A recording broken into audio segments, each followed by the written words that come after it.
दिल्ली के द्वारका सेक्टर 26 में एक पुराना मकान खाली पड़ा था। आसपास के लोगों का कहना था कि 5 साल पहले मकान में रहने वाला खुराना परिवार रातों रात अचानक गायब हो गया और फिर कभी कोई उस घर में रहने नहीं आया। लेकिन आज सुबह से ही वहाँ चहल पहल थी। किसी मिश्रा परिवार ने घर खरीद लिया था और मिश्रा जी का बेटा अतुल और उसकी नई नवेली पत्नी कविता वहाँ रहने आने वाले थे। सुबह के वक्त अतुल और कविता घर में पहुंचते हैं। अतुल, घर की साफ सफाई तो बहुत अच्छी से हो गई है। हाँ, देखकर लगता नहीं कि 5 साल से बंद पड़ा है।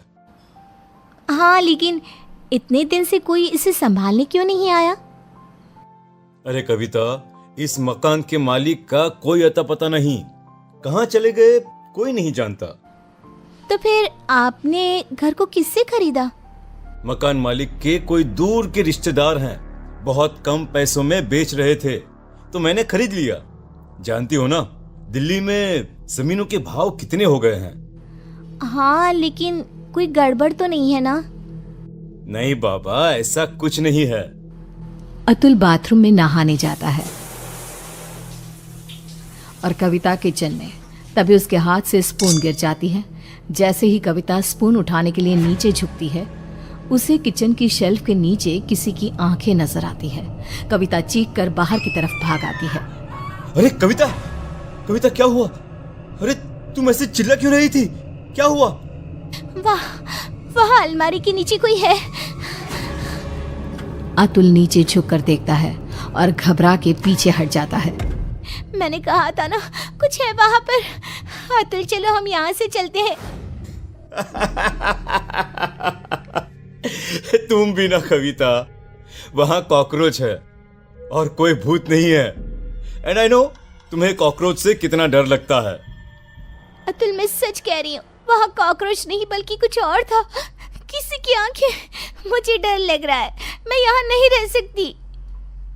अतुल कविता की बात नहीं सुनता और रात होने की वजह से कविता को सोने के लिए कहता है। डर की वजह से कविता को नींद नहीं आ रही थी। तभी उसकी नज़र कमरे की छत पर लगे फैन के पास एक मकड़ी पे जाती है। वो मकड़ी को देखने लगी। देखते ही देखते कविता को एहसास होता है कि मकड़ी का आकार बढ़ता जा रहा है।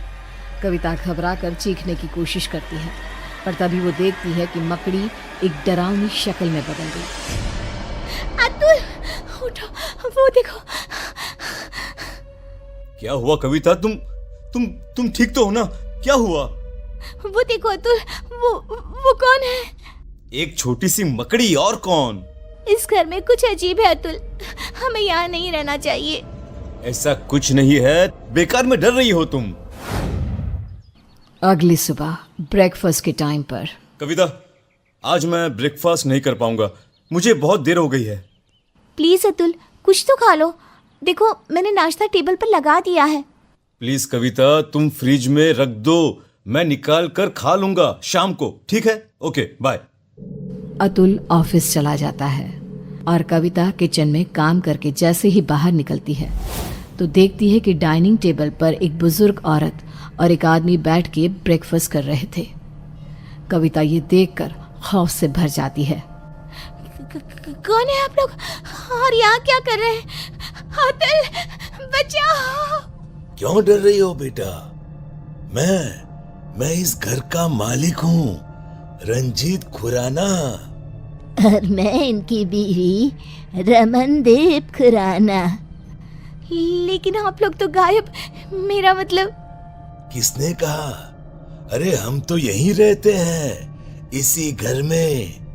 वो देखो, हमारे कपड़े, सारा सामान सब तो है।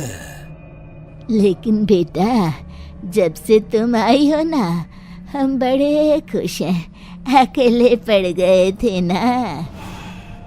कविता ने चारों तरफ देखा और वो हैरान रह गई कि घर में खुराना और उसकी बीवी के कपड़े और सामान नजर आ रहा था।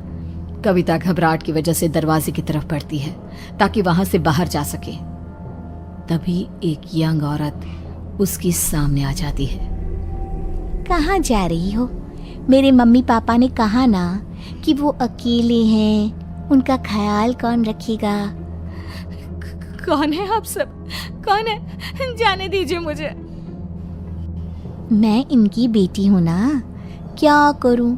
मैं तो मरने के बाद इनका ख्याल रख नहीं सकती। अब तुम्हें ही ये काम करना होगा ना। हेल्प, कोई बचाओ मुझे। कविता भागती है और अपने कमरे में जाकर एक कोने में बैठ जाती है। पूरा दिन वो एक जगह बैठी रहती है। शाम को 5 बजे अतुल घर आता है और कविता को ऐसी हालत में देखकर परेशान हो जाता है। क्या बात है? अरे तुम यहाँ ऐसे? तुम्हारी तबीयत खराब है क्या? क्या हुआ? वो अतुल खुराना और उसकी बीवी यहाँ इस घर में। कौन खुराना? कविता, ये क्या बहकी बहकी बातें कर रही हो तुम? इस घर के मालिक अतुल वो यही है, इसी घर में। मैंने उन्हें देखा है और उनकी बेटी भी। तभी कविता ने देखा कि बुजुर्ग औरत, आदमी और उनकी बेटी कविता के ठीक सामने आकर खड़े हो गए। वो देखो अतुल, वो सब यहाँ है, तुम देख रहे हो ना? ओ ये, अरे ये तो मेरे मॉम डैड हैं। इनसे डरने की क्या जरूरत है? चलो अब उठो, डिनर बनाओ सबके लिए। और सुनो, मम्मी पापा को इंसानों का मांस बहुत पसंद है, तो वही पकाना। क्या कहा तुमने? तुम्हारे मम्मी पापा? लेकिन तुम अतुल मिश्रा मेरे पति हो, और ये खुराना, और ये क्या मजाक है? इंसानों का मांस? कौन हो तुम? ओह अच्छा, तुम्हारा पति। तुम उसकी वजह से परेशान हो। रुको। अतुल पीछे पलट कर देखता है और फिर जैसे ही वो कविता की तरफ पलटता है, कविता ने देखा कि उसका चेहरा पूरी तरह से बदल गया था और अब वो किसी भेड़िए की तरह नजर आ रहा था। कौन हो तुम? मेरे पति कहाँ है? क्या किया तुमने उसके साथ? अतुल ने रूम की छत की तरफ इशारा किया। कविता ने देखा कि अतुल का शरीर रूम की छत पे चिपका था। वो मर चुका था। अतुल, अतुल कोई बचाओ। अब कुछ नहीं हो सकता। जानती हो, ऐसे ही उस रात हम सबको मार के छत पे लटका दिया गया था। क्या गलती थी हमारी और मेरे परिवार की? यही इसी फैन के पीछे हमारी डेड बॉडी छुपा दी गई, फॉल सीलिंग करवा के, ताकि किसी को पता ना चले। हम सब यहाँ कैद हैं। लेकिन तुमने मेरे पति को क्यों मारा? उससे तो मरना ही था, क्योंकि उसके बाप ने, जो कि एक कॉन्ट्रैक्टर है, इस घर को हड़पने के लिए ये सारा खेल रचाया था। उसकी सजा तो मिलनी ही थी। मुझे जाने दो। मैंने तुम्हारा क्या बिगाड़ा? नहीं, अब तुम हमेशा के लिए यहाँ कैद हो। हमारी भूखी तड़पती आत्मा को संतुष्टि करने के लिए एक जिंदा इंसान का इस घर में होना जरूरी है। और अब से ये काम तुम करोगी। किसी को पता नहीं चलेगा कि तुम कभी यहाँ आई भी थी।